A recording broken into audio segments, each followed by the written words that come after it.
She was kind, polite, and always called me sister. But one night, I woke up thirsty and heard her voice downstairs. I stopped halfway down the stairs when I heard my own name spoken in a way no one ever should. My dear listeners, before we step into this story, let me ask you something simple. If real-life stories and the fight for truth matter to you, please subscribe, like the video, and tell me in the comments. From which city are you listening?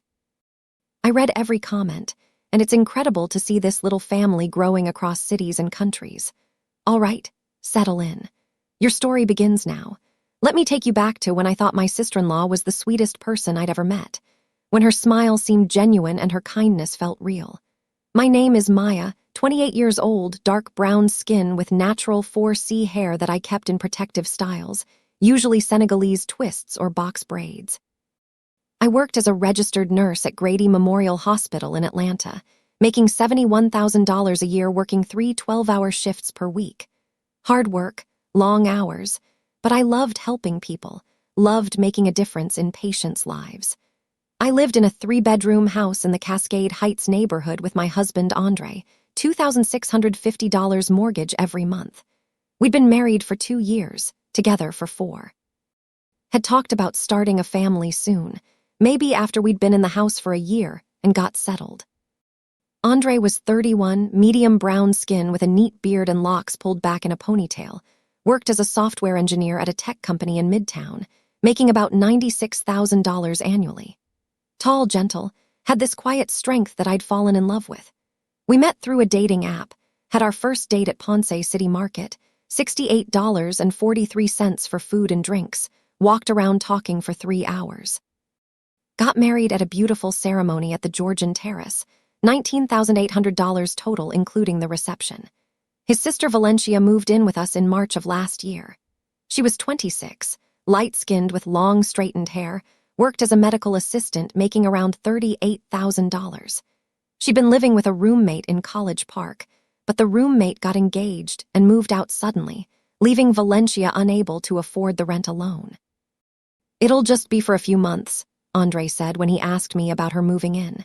It was a Saturday morning, March 4th. We were having breakfast, scrambled eggs, turkey bacon, wheat toast, $23.76 in groceries from Kroger. The kitchen smelled like coffee and butter. Just until she can save up for a deposit on her own place. How long is a few months? I'm thinking 3, maybe 4 max. She's good with money, she'll save up quick. I looked at my husband, saw the concern in his eyes for his little sister. Andre had helped raise Valencia after their mother died when Valencia was 14. He'd been 18, working 2 jobs while going to community college, making sure his sister had food and clothes and everything she needed. Of course, he'd want to help her now. "Okay," I said, "but we need to set clear boundaries and a clear timeline." "Absolutely. Thank you, baby. I know this isn't ideal." Valencia moved in on March 11th. The weather was warming up, 67 degrees sunny, that first hint of spring in the air. Andre and I helped her move from her apartment, loading boxes into his truck. She didn't have much: bedroom furniture, clothes, some kitchen stuff, bathroom supplies. We set up the spare bedroom on the 2nd floor, the one at the end of the hall past our master bedroom. "Thank you so much, sister," she said, hugging me after we'd gotten everything upstairs. "I promise I won't be in your way. I'm so grateful you're letting me stay." "Of course, your family." And that first month, she was perfect. Respectful, clean, quiet. She'd leave for work at 7:00 a.m., come home around 5:30 p.m., help with dinner if she was home, then retreat to her room by 8:00 p.m. On weekends, she'd sometimes hang out with us, watch movies, go out to brunch, but mostly she gave us space. "Your sister is great," I told Andre one evening in early April.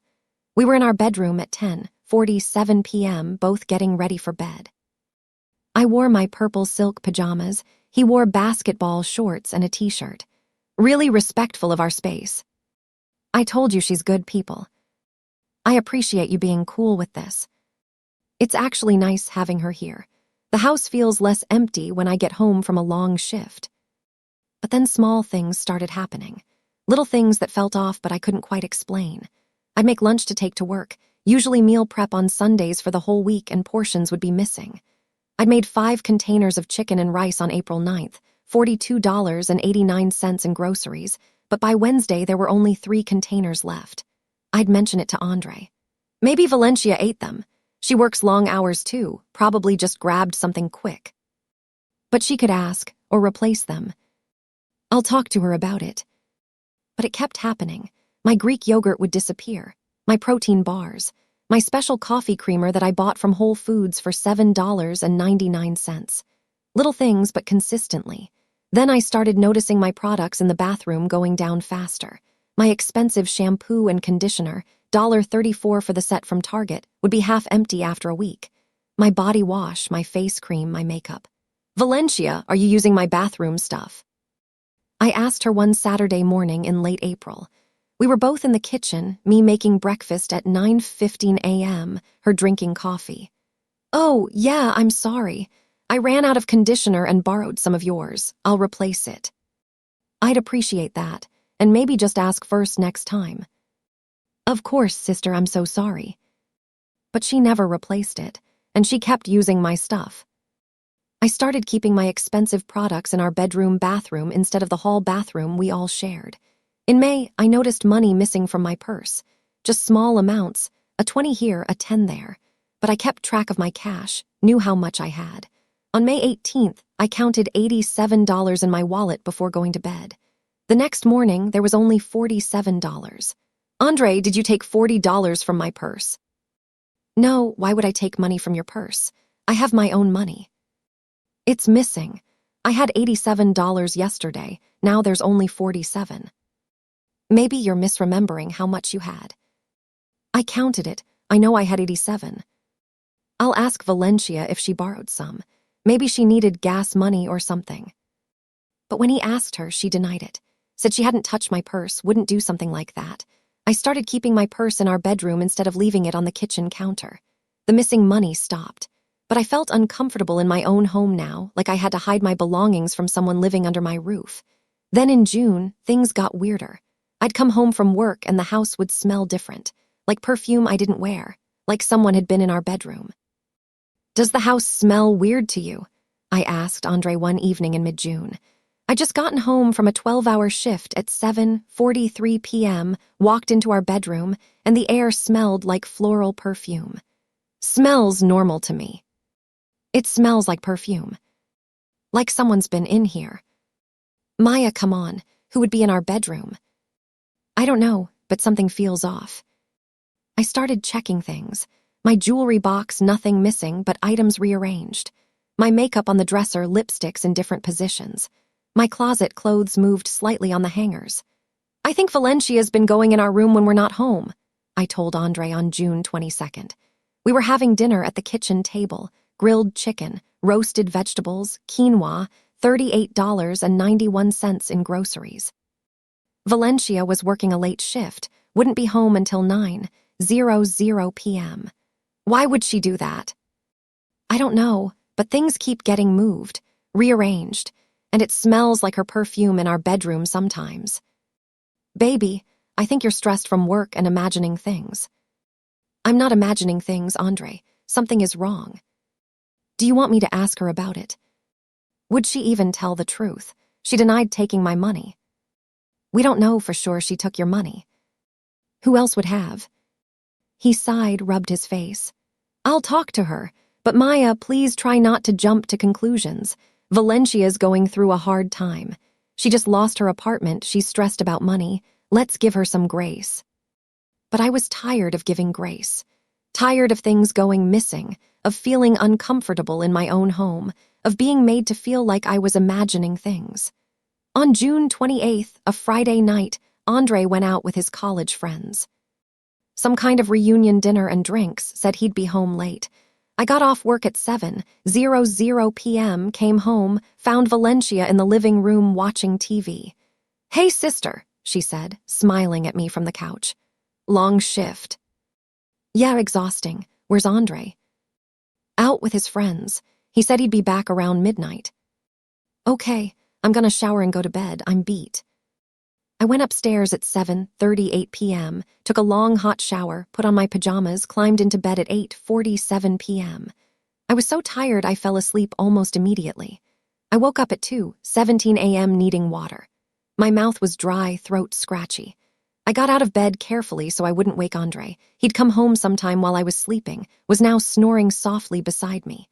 I opened our bedroom door, stepped into the hallway. The house was dark except for a light coming from downstairs. The living room, probably. Valencia must have left the lamp on. I started down the stairs in my bare feet, moving quietly. Halfway down, I heard Valencia's voice. She was on the phone with someone, speaking in a low voice but not quite whispering. I stopped on the stairs, listening. "Girl, I'm telling you, she's so stupid," Valencia said. "She has no idea." I froze. Was she talking about me? I've been taking her stuff for months and she still hasn't figured it out. Money, food, makeup. She knows something's missing, but Andre always takes my side. It's hilarious. My heart started pounding. And you should see her face when she tries to confront me about it. "Valencia, did you use my shampoo? Valencia, did you take money from my purse?" Like this pathetic little victim. And I just smile and play innocent. Works every time. I couldn't breathe, couldn't move. The best part? I've been going in their bedroom when they're at work, trying on her clothes, using her perfume, taking pictures in her jewelry. Andre would lose his mind if he knew, but she's too scared to install cameras or anything. Doesn't want to seem paranoid. Whoever she was talking to said something I couldn't hear. "Oh, I'm working on that. I've been dropping little comments here and there, making it seem like Maya's jealous of me, like she's insecure. Last week I told Andre she accused me of flirting with him. He was so confused, told me Maya would never say something like that. But I'm planting seeds, you know. Eventually he's gonna start seeing her differently." More talking from the other person. "Because I hate her, that's why. She has everything, the house, the perfect marriage, the good job. And she acts like she's so much better than me, like she's doing me this huge favor letting me stay here. I want to make her life miserable. I want her to feel as small and worthless as she makes me feel." Tears were streaming down my face. I backed up the stairs slowly, carefully, went back to our bedroom, closed the door silently. I sat on the edge of the bed shaking. Valencia hated me. Had been sabotaging me for months. Was trying to turn my husband against me, all while smiling in my face and calling me sister. I wanted to wake Andre up, tell him what I'd heard, but would he believe me? He dismissed every concern I'd raised about his sister, told me I was stressed, imagining things, being paranoid. I needed proof, actual evidence of what she was doing. The next morning, June 29th, I called my best friend Jasmine during my break at work. We met for coffee at Muchacho, $12.50 for both drinks, sat outside even though it was hot, 83 degrees, humid. "Girl, your sister-in-law is sabotaging you," Jasmine said after I told her everything. She had her natural hair out in an afro, wore a yellow sundress, worked as a social worker making $52,000. Not just sabotaging, she hates me. She literally said she wants to make my life miserable. And Andre doesn't see it. He thinks I'm being paranoid about his baby sister. He can't see that she's manipulating him. "You need to record her. Get proof of what she's saying." "How? She only talks like that when she thinks no one can hear." "Set up cameras or a voice-activated recorder, something to catch her in the act." That afternoon, I bought a voice-activated recorder from Best Buy, $89.99. Small enough to hide, sensitive enough to pick up conversations from across a room. I also bought 2 small security cameras, $247.98 for the set, that I could hide in our bedroom. On Sunday, July 1st, while Andre and Valencia were both out, he was at the gym, she was running errands, I set everything up. Put the recorder in the living room, hidden behind a picture frame on the bookshelf. Put one camera in our bedroom closet, angled to see the whole room. Put the other camera behind books on our bedroom shelf. Then I waited. For a week, nothing interesting was recorded. Just normal house sounds, Valencia watching TV, her making phone calls about work or plans with friends. But on July 8th, a Sunday afternoon, I was working a shift at the hospital when I got an alert on my phone from the bedroom camera app. Motion detected. I checked the live feed. Valencia was in our bedroom, going through my dresser drawers, trying on my clothes, taking selfies in my jewelry. I started recording the feed, saved the video to my phone. Watched as she spent 23 minutes in our bedroom, going through our things, spraying my perfume, posing in front of our mirror wearing my necklace.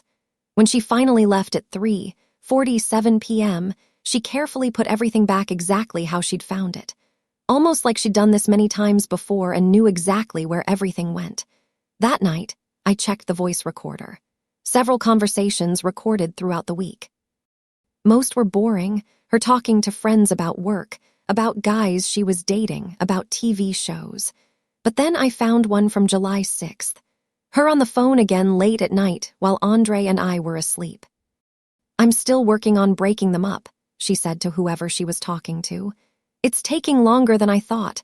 Andre really loves her, but I've been making her seem paranoid and jealous. Eventually, he's gonna get tired of it." "Why do you even want them to break up?" the other voice asked, female, young, maybe another friend. "Because then I get to keep living here rent-free.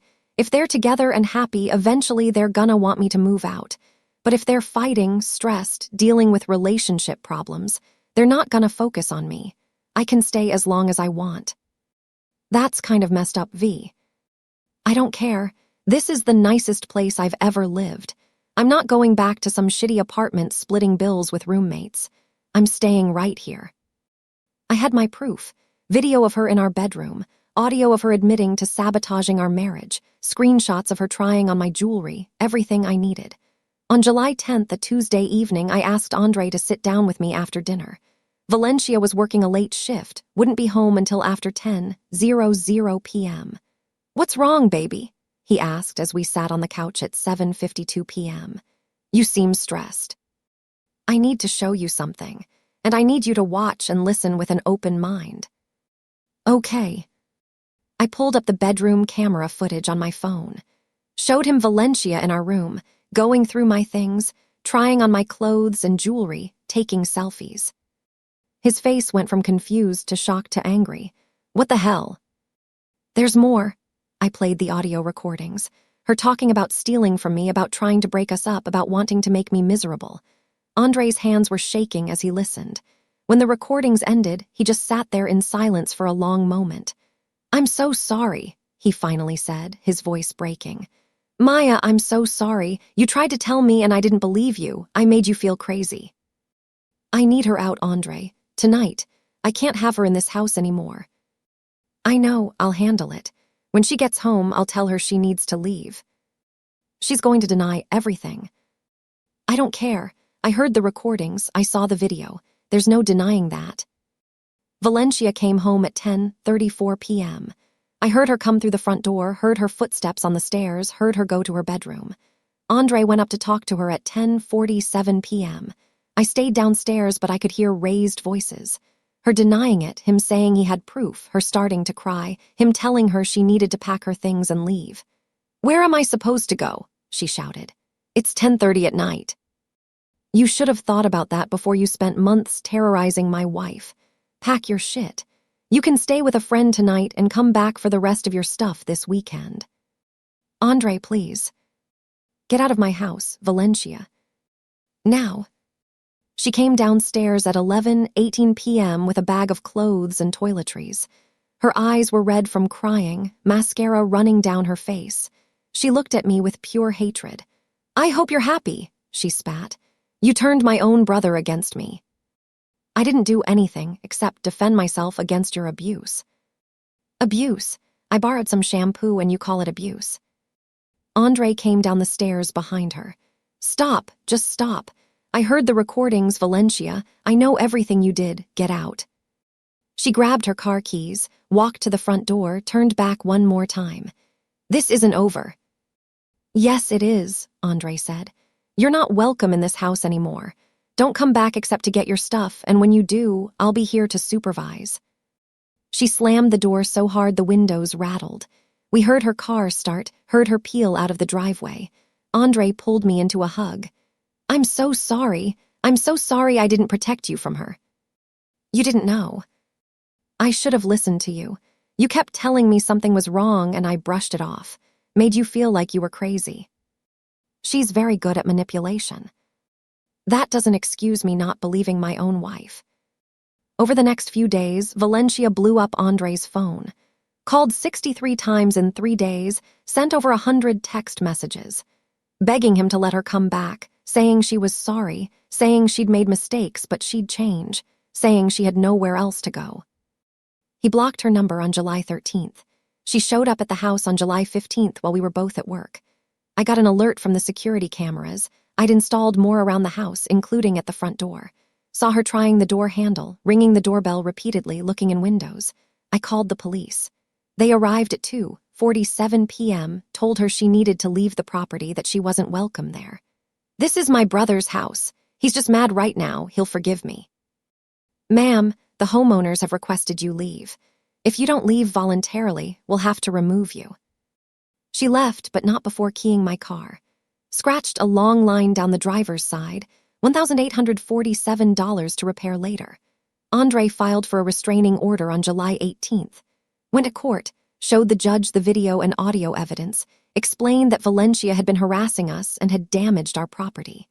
The judge granted a temporary restraining order, hearing scheduled for August 3rd for a permanent one. Valencia hired a lawyer. Tried to fight the restraining order, claimed we'd kicked her out unfairly, that she'd done nothing wrong, that I'd manipulated Andre against his own sister. But in court on August 3rd, Andre's lawyer, Michael Rodriguez, $4,500 retainer, played the recordings. Showed the video of Valencia in our bedroom. Presented evidence of the keyed car, the harassment, the trespassing. The judge granted the permanent restraining order. Valencia had to stay at least 500 feet away from us, from our home, from our workplaces. Couldn't contact us directly or through third parties. "But he's my brother," she cried in the courtroom. "You can't keep me away from my own brother." "Your brother has requested this order, Ms. Hayes," the judge said. "You violated his trust, his home, and his marriage. The order stands for 2 years. Andre's parents got involved after that. His father called on August 7th, asking what was going on, why Valencia was crying about a restraining order. "Did she tell you what she did?" Andre asked.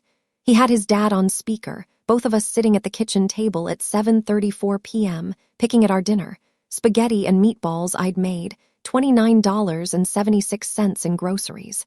"She said you kicked her out because Maya doesn't like her." "That's not what happened.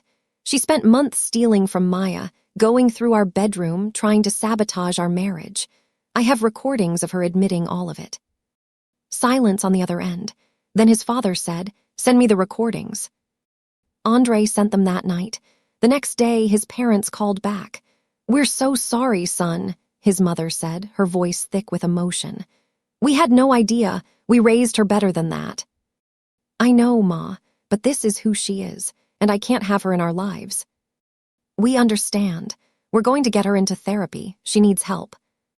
Over the next few months, Andre's relationship with his parents was strained. They wanted him to forgive Valencia, to give her another chance, to remember she was family. "She's sick," his mother said during a phone call in September. "She needs her brother's support." "She's not sick, she's manipulative," Andre replied. "And I'm not putting my wife through that again." I started therapy with Dr. Patricia Moore, a Black woman in her 40s who specialized in family trauma and boundary issues, $135 per session with my insurance. Her office was in Buckhead, warm and comfortable. "What your sister-in-law did was calculated psychological abuse," Dr. Moore said in our first session on August 15th. "Gaslighting, theft, invasion of privacy, attempts to isolate you from your husband. That's not just someone being difficult. That's someone intentionally trying to harm you." I keep wondering if I overreacted, if I should have tried harder to work things out. "You gave her months of chances. You raised concerns that were dismissed. You only took action when you had undeniable proof. That's not overreacting. That's protecting yourself." Through therapy, I worked on processing the betrayal, the violation of having someone in my home who hated me while pretending to care. Worked on not blaming myself for not seeing it sooner. By October, 3 months after Valencia moved out, I was starting to feel safe in my home again. Andre and I had changed all the locks, $247 from a locksmith, had security cameras throughout the house. I'd replaced everything she'd touched or used, wanted no reminders of her in my space. Andre and I also went to couples therapy with Dr. James Washington, a Black man in his 50s, $180 per session. We needed to rebuild the trust that had been damaged, not between us, but in Andre's willingness to listen to me when I raised concerns. "I made you feel unheard," Andre said in our third session in November. "I chose defending my sister over protecting my wife. I can't undo that, but I can make sure it never happens again." "I need to know you'll believe me," I said, "even when it's uncomfortable, even when it involves your family." "I will, I promise." In December, 6 months after everything happened, Andre's mother called asking if Valencia could come to Christmas dinner. "Absolutely not," Andre said immediately. We were making dinner together: baked chicken, mac and cheese, green beans, $41.83 in groceries, and his mom was on speaker phone. "Andre, she's your sister, it's Christmas." "I don't care what day it is. She's not welcome around us. If you want to have her at your Christmas, that's your choice. But Maya and I won't be there if she is." "You're really going to skip Christmas with your family?" "Yes, my wife is my family now, and I choose her." We spent Christmas with my family that year. It was actually wonderful. No tension, no drama, just love and laughter and good food. By February of the next year, 8 months after Valencia moved out, I ran into her at Target. I was shopping after work at 8:47 p.m., picking up household items when I saw her in the cleaning supplies aisle. We locked eyes. She looked different, thinner, tired, dark circles under her eyes. She opened her mouth like she was going to say something, then closed it and walked away quickly. I texted Andre. "Just saw Valencia at Target." She didn't say anything, just left when she saw me. He called immediately. "Are you okay? Do you want me to come get you?" "I'm fine. It was just weird seeing her." "If she violates the restraining order, we call the police immediately." "I know, but she didn't. She just left." In April, 10 months after everything fell apart, Andre's father called with news. "Valencia's moving to Charlotte," he said. "Got a job there. She's leaving next week." "That's good," Andre said. "Distance will be good for everyone." "She wanted me to tell you she's sorry, that she's been in therapy and realizes what she did was wrong." "I'm glad she's getting help, but that doesn't change anything between us." "I understand, son." By summer, 1 year after I'd heard Valencia on the phone that night, life had completely transformed. Andre and I were stronger than ever. Having gone through that violation together and come out the other side had actually brought us closer. We communicated better, trusted each other more deeply, protected our marriage fiercely. We'd also started the process of trying for a baby. Stopped birth control in June, started tracking my cycle, made an appointment with a fertility specialist just to make sure everything looked good. "I want to build our family," Andre said one night in July while we were lying in bed. "Just us. No one else living here, no drama, just our family." "Me too." In September, I found out I was pregnant. Took the test on September 3rd, $14.99 from CVS, saw those 2 pink lines and started crying. Called Andre at work. He came home early. We celebrated with sparkling cider and takeout from our favorite restaurant. We didn't tell Andre's parents for a while, waited until I was 12 weeks, until we'd had the first ultrasound and seen the heartbeat. When we finally told them in November, his mother cried. "I'm going to be a grandma again," she said. "This is such a blessing." "Is Valencia going to know?" I asked, needing to be clear about boundaries. "Not from us," Andre's father said. "We respect your wishes. She's not part of this." Our daughter Zoe was born in May, 6 pounds 8 ounces, perfect in every way. Andre cried when he held her, told her he'd always protect her, always believe her, always put her first. "I learned from my mistakes," he told her while she slept in his arms. "I won't make them again." Looking back now, 3 years after hearing Valencia's voice on those stairs, I can see how that night changed everything. How finding out the truth, as painful as it was, ultimately saved my marriage and my sanity. Here's what I want you to understand. Trust your instincts. When things go missing, when someone's behavior feels off, when you feel uncomfortable in your own home, that's your body telling you something is wrong. Don't let anyone make you feel crazy for noticing. Document everything. Cameras, the recordings, the evidence I gathered, that's what made the difference. Without proof, it was my word against hers, and Andre had already shown he'd side with his sister. But with evidence, the truth was undeniable. Set boundaries and enforce them, even with family, especially with family. Blood relation doesn't give someone the right to abuse you, steal from you, or violate your privacy. And know that you can survive betrayal from unexpected places. I thought Valencia was my friend, my sister. Finding out she hated me while smiling in my face was devastating. But I survived it, built an even stronger life on the other side. Valencia is still in Charlotte as far as I know. Andre's parents see her occasionally, but they respect our boundaries and don't talk about her to us. She's not part of our lives, not part of Zoe's life, and that's exactly how it should be. My sister-in-law smiled at me every day while destroying me from the inside. But I heard her truth that night on the stairs, and that truth, as painful as it was, set me free.